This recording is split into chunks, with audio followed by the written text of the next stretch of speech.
அஸ்ஸலாமு அலைக்கும் அன்பான உறவுகளே, நீங்கள் கேட்டுக்கொண்டிருப்பது அல் ஜசீரா FM.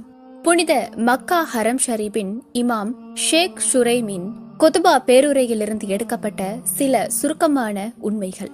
விலைகள் உயர்ந்து விட்டன, பெண்கள் நிர்வாணமாகிவிட்டனர், மஸ்ஜிதுகள் காலியாகிவிட்டன, அல்லாஹ்வின் சட்டத்திட்டங்கள் பாழாக்கப்பட்டன, திருடர்கள் நியாயம் பேசுகிறார்கள், முஜாஹிதுகள் வழிநடத்தலில் அநியாயம் செய்கிறார்கள், விபச்சாரம் ஹலாலாக்கப்பட்டு விட்டது, திருமணம் முடிப்பது இயலாத ஒன்றாக மாறிவிட்டது, பெண்கள் ஆண்களை நிர்வகிப்பவர்களாக மாறிவிட்டார்கள், முஸ்லிம்களுடைய பூமிகள் ஆக்கிரமிக்கப்பட்டு விட்டன, ஏழைகள் குடையின்றி மழையில் தவிக்கின்றனர், இறுதி நாளின் பெரிய அடையாளங்களில் இன்னும் கொஞ்சம் தான் எஞ்சியுள்ளது. எனவே துரிதமாக தௌபா செய்து கொள்ளுங்கள். ஓட்டை பைகளில் நன்மைகளை நிரப்புவதை தவிர்த்து கொள்ளுங்கள். ஓட்டை பைகளில் நன்மை நிரப்புவது என்றால் என்ன? அழகாக உழு செய்கிறீர்கள், ஆனால் தண்ணீரை வீண்வரையம் செய்கிறீர்கள், இது ஓட்டைப்பை. ஏழைகளுக்கு உதவி செய்கிறீர்கள், ஆனால் அவர்களை இழிவுபடுத்தி சிறுமைப்படுத்துகிறீர்கள், இது ஓட்டைப்பை.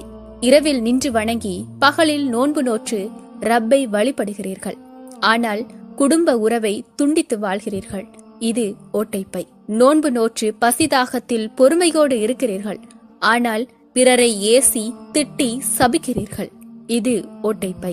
ஆடையை மறைத்து அபாயாக்களால் போர்த்துகிறீர்கள், ஆனால் அதையும் தாண்டி நறுமணம் கமழ்கிறது, இது ஓட்டைப்பை.